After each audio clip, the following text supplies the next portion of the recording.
This is a poem uh, about taking pride in the place we live while it's in trouble. Called Gardyloo. I don't want no bucket list. That'd be lost in a mist. In the Highlands once again, stumbling through an eerie glen. I dream of my old companion dog, from throwing log to throwing log, her running noble gallant way. Now, alas, we're both astray.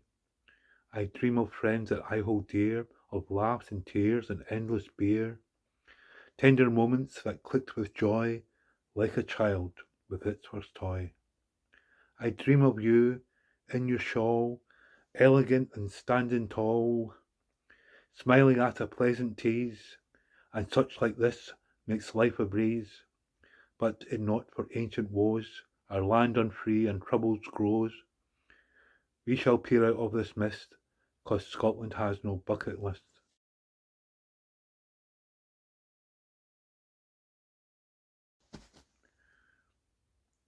This song's about the Scottish football team. We're doing very well at the moment. Very proud of what they've done, considering the struggles we've had over the years. Right, that'll just go straight into it. Scotland's football dream. From the rolling hills to the bustling towns, our passion for the game resounds. With a team that's brave and full of heart, a Scottish national team that's never fair. O Scotland, our pride and joy, we stand behind you, O Scotland, our steadfast boys. With every match, our nation's hope arise. We'll keep the faith and sing our battle cries.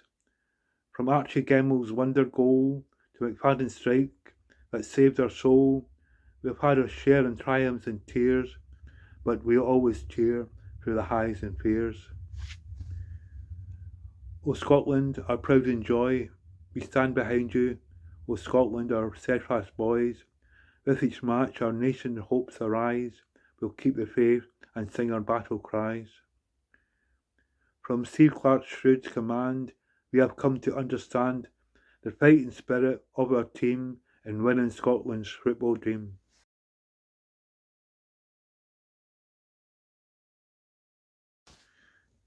Uh, like the last poem, it's about inspiration from perseverance. And here we go. All jazzed up and nowhere to go. Once I was a millionaire. It was a dream, it was a prayer. It was so great, I now could gig, play a full score with my jazz rig. I even bought a concert hall, gave out tickets to one and all. No one turned up every time. It's free jazz music, such a crime. There was Oswald on the drums. We played together with his chums. Johnny had a fine trombone. Sarah would sing the saddest song. Once we put ourselves online, gave our pearls to the swine, but we never hit the news. Only had 100 views. Then I made a TV ad. My millions spent. I was rather sad. But we always play jazz blues in front of angry movie queues.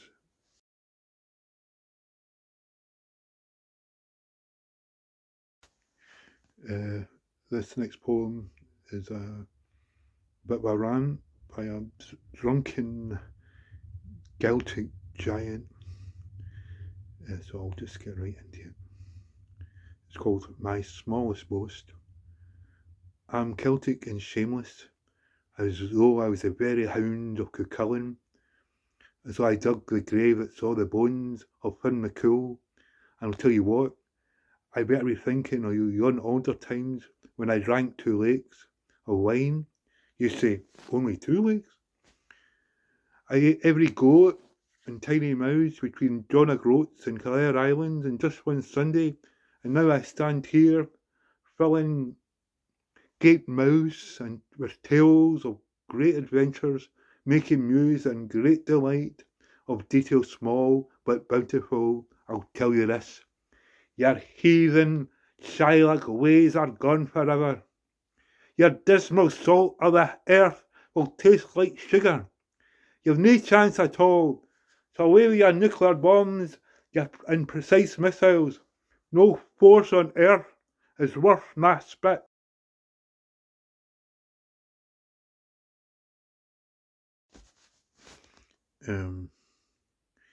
This poem is an anti-war poem, and I've always been inspired by these poems. No war is ever truly won. The smell of victory can leave a bitter taste, a subdued joke from neck to waist. Though the battle, alas, was not in vain, there is always loss and a share of pain, tears of joy, tears of woe, a wish of peace, a seed to sow. What is of learning, what is of note, what is forgotten, as we gloat? Are we but a grain of sand, turning into something grand, searching for a heaven trope, a candle lit to give some hope?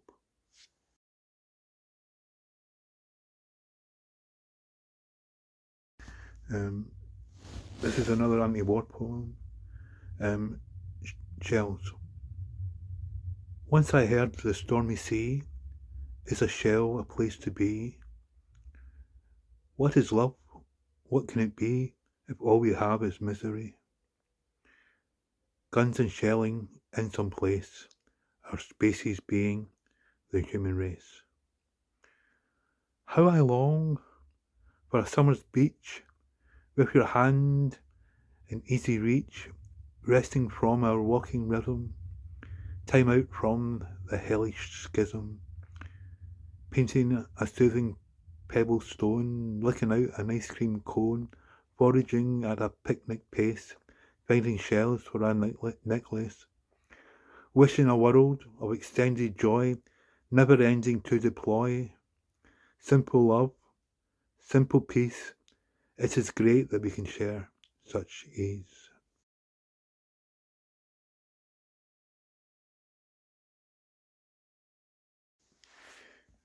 This poem was inspired by the Russian Revolution, perhaps the greatest peace movement the world has known. It did end World War One, perhaps. And I'll just get into it now. There are decades where nothing happens, and there are weeks where decades happen. The coast of living, the ocean of poverty, the waves of goodbyes, the plethora of perilous shells, empty politics, empty promises, a culturally squeezed desert, voices robbed of meaning, sidelined and designified. Rebellion grows on rocky terrain. Out of the mouth of the deprived, passions are born. The warmest of fires burn, spreading freedom's message, as all that is solid melts, and nothing can stop the time for the nascent spring.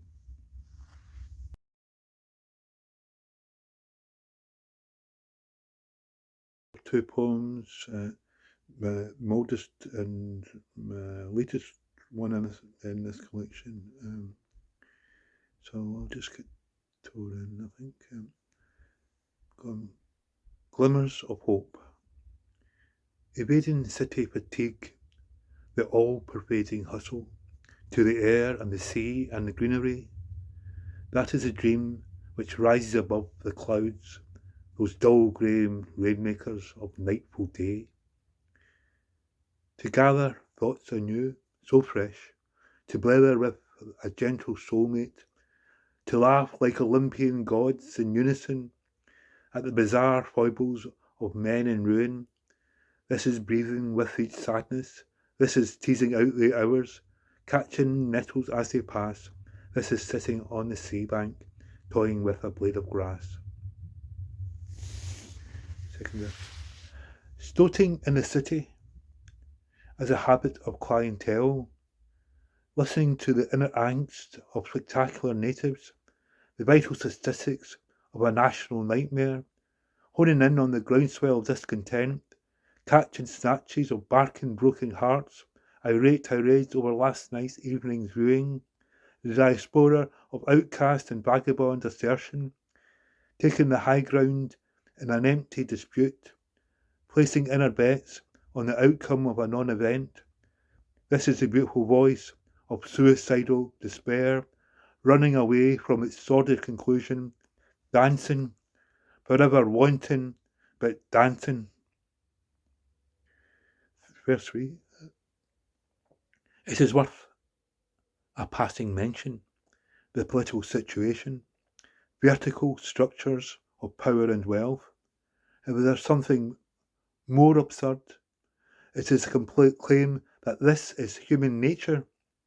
Most people are inclined towards horizontal positions, from lying down to speaking freely, from sleeping rough to quilted bed.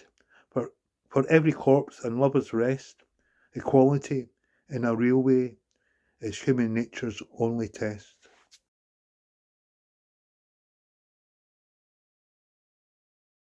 Now, this is my latest poem, so I'll just read it now. It's called Where Change Resides. In stillness, the world unfolds unseen, an illusion of permanence we may gleam. But behold, the truth lies deep within, underneath this surface skin. The river, serene, its current so calm, yet it carves a path with firm aplomb, its gentle flow a whisper in the breeze, reshaping landscapes with hidden ease. The stars, steadfast in the celestial parade, across the night sky their patterns laid, but as they wander, shift and sway, they are funneled in the cosmic spray. The mountains, the trees, our very breath, all seem quiet as the earth, appearing frozen, static, true, yet change resides with its essence breaking through. So let us not be fooled by pompous power, for it is due its final hour. Let it stew in its corruption and organise for reconstruction.